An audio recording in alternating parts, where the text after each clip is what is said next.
que tememos tanto a morte, se é algo que já sabemos que um dia vamos ter que passar por ela? Principalmente o discípulo de Jesus, que ele sabe que aquele que anda conforme a vontade do Senhor aqui nessa terra, o pós-morte é estar junto com o Senhor Jesus. Será que é isso realmente o que faz com que a gente tema a morte, né? O fato de eu pensar assim, poxa, onde é que eu vou? Para onde é que eu vou realmente, né? Será que realmente eu vou ser achado digno da misericórdia do Senhor, de herdar o reino com Ele? Ou será que o que nos faz temer a morte é o fato de nós estarmos apegados a esse mundo? Na sua opinião, o que seria? Deixa aí nos comentários e vamos ler alguns textos aqui, beleza? Romanos, capítulo 14, versículo 8 e versículo 7. Olha só. Porque nenhum de nós vive para si e nenhum morre para si. Porque se vivemos, para o Senhor vivemos. Se morremos, para o Senhor morremos. De sorte que, ou vivamos ou morramos, somos do Senhor. Obviamente, quem está falando isso aqui é Paulo, né? É alguém que tem convicção, é alguém que tem clareza do Evangelho, é alguém que tem clareza que caminha com Cristo. É essa a pergunta que você deve estar se fazendo. Será que eu tenho clareza que eu já entreguei realmente minha vida para o Senhor Jesus? Será que eu já me arrependi? Será que eu já me batizei? Será que eu já fui colocado em Cristo? Será que todos os dias, quando eu erro, eu confesso? Será que eu busco a Deus? Será que eu estou caminhando conforme a Bíblia diz? Arrependimento, batismo em Cristo, dons do Espírito Santo, comunhão com a igreja, leitura da palavra, oração, jejum. Será que eu tenho esse conjunto aqui bem alinhado, né? A minha vida? Vamos ler outro texto que está em 2 Coríntios, no capítulo 5. Olha só, a partir do versículo, capítulo 4, a partir do versículo 16. Por isso, não desfalecemos, mas, ainda que o nosso homem exterior se corrompa, o interior, contudo, se renova de dia em dia. Porque a nossa leve e momentânea tribulação produz para nós um peso eterno de glória muito excelente. Não atentando nós nas coisas que se veem, mas nas que se não veem.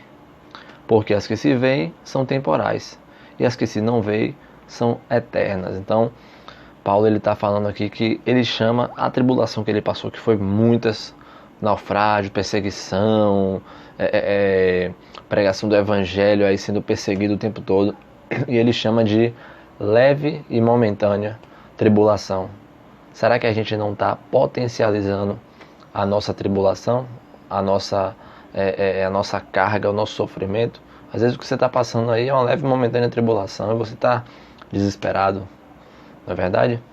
E olha o que ele fala: não atentando nós nas coisas que se veem, mas nas que se não veem, porque as que se veem são temporais. Ou seja, não se atente, não foque, não baixe aqui a cabecinha para se atentar a isso aqui que a gente vive: matéria, carne, emprego, tudo isso. Não se prenda a isso. Paulo está falando de que depois da morte nós temos uma vida com Cristo que nos espera, certo?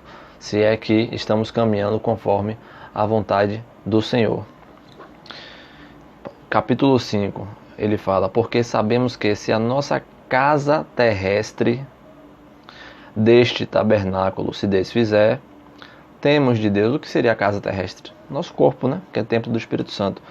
Detalhe, a Bíblia afirma que você só se torna templo do Espírito Santo quando você se arrepende, se batiza. Gálatas 3:27. Portanto, todos quanto fostes batizados em Cristo, de Cristo vos revestistes. Ok? Temos de Deus um edifício, uma casa não feita por mãos eternas. Por mãos, eterna, nos céus. E por isso também gememos, desejando ser revestidos da nossa habitação, que é do céu. se todavia, estando vestidos, não formos achados nus. Então, voltando aqui, ele fala: por isso também gememos, desejando ser revestidos da nossa habitação, que é no céu, não é aqui. Se todavia estando vestidos, vestido é o quê? É estar realmente preparado para o nosso dia da morte ou para a volta do Senhor. Quando você está vestido, quer dizer que você está se santificando, quer dizer que você não tem pecado oculto, certo? Quer dizer que você anda na luz, que você é transparente.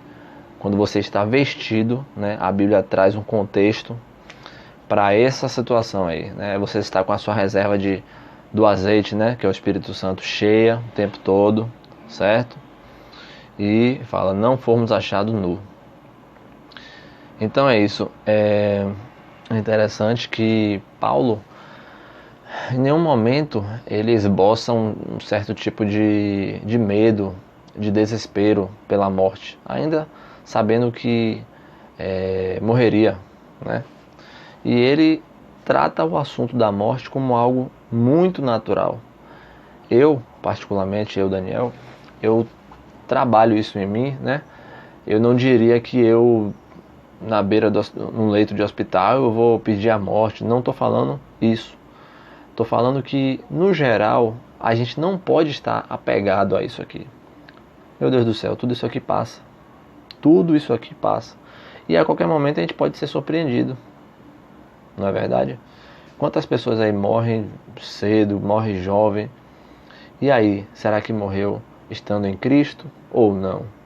A Bíblia diz que só há uma vida. A Bíblia diz: havendo o homem morrer uma só vez, vindo logo em seguida o juízo. Morreu uma vez, passou para o juízo. O juízo é o quê? O ato que Deus vai atribuir ali, né, do julgamento. De falar: você é para cá, você é para cá. Entendeu? Separar o joio do trigo. Então é isso. Que possamos estar fazendo esse exercício. Se eu caminho com Cristo, se eu tenho minha fé firmada na palavra de Deus, se eu ando na luz, se eu não tenho pecado oculto, não tem porquê eu me apegar a isso aqui. Aqui onde moramos, aqui na Terra, é doença, é pandemia. Aqui na Terra é desemprego, aqui na Terra é depressão, ansiedade, uma série de coisas que nos cercam. Uma série de coisas, o pecado que tenazmente, né, como a Bíblia fala, nos assedia o tempo todo. Então, muitas vezes dá vontade de falar: Senhor, nos leva, Senhor. Queremos estar com o Senhor, queremos parar de pecar, queremos parar de cobiçar, queremos parar de falar, de pensar aquilo que o Senhor não falaria, não pensaria, não expressaria. E muitas vezes nos pegamos assim dessa forma. Vivamos a vida com leveza, sem desespero e o tempo todo buscando ser governado pelo Senhor Jesus. Quando ele pregou aqui na terra, ele pregou o evangelho chamado Evangelho do Reino de Deus. Evangelho significa boas novas. Reino é onde tem um rei, ok? Esse rei governa. Então é as boas novas do governo de Deus na vida do homem. Simples assim. Jesus não falou de prosperidade, de ficar rico, de dar dinheiro para ficar rico, de faça isso aqui que Deus vai te abençoar. Esses discursos aí que a gente ouve, infelizmente, por aqueles que deturpam a palavra do Senhor, está fadado ao fracasso. Então, a Bíblia fala do Evangelho do Reino de Deus. Jesus o tempo todo fala: e pregava o Evangelho do Reino de Deus, e pregava o Evangelho do Reino de Deus. O governo de Deus na vida do homem. É isso aí, é a base. Governo de Deus na vida do homem. Arrependimento, batismo, e segue ali a Escritura, que você terá êxito, terá prosperidade. Não estou falando da prosperidade financeira, não. Prosperidade com Deus. Essa sim é a que importa. Consequentemente, Deus pode te dar uma prosperidade financeira? Pode. Deus é o dono do ouro e da prata. Não é pecado ser rico. O pecado está em se apegar à riqueza. O pecado está naquele jovem rico que ficou apegado às riquezas e não quis largar elas para seguir Jesus. Quando Jesus fala, é mais fácil um camelo passar pelo fundo de uma agulha do que um rico entrar para o reino dos céus. Porque geralmente os ricos confiam na riqueza que têm, se apegam a elas. Ok, minha gente? Forte abraço. Se você ainda não é inscrito, se inscreva no canal. Comenta aí embaixo se você sente medo da morte, o que você faz para lidar com essa situação tão ruim, né? Ainda mais quando temos algum ente na nossa família, algum amigo que a gente perde, a gente fica realmente bem entristecido. Comenta aí embaixo o que você acha desse assunto. Compartilha para mais pessoas, deixa o seu joinha aí, ó. Se você não é inscrito, se inscreva no canal, joga no WhatsApp aí para alguém que você vê que esteja precisando realmente ouvir essa mensagem, beleza?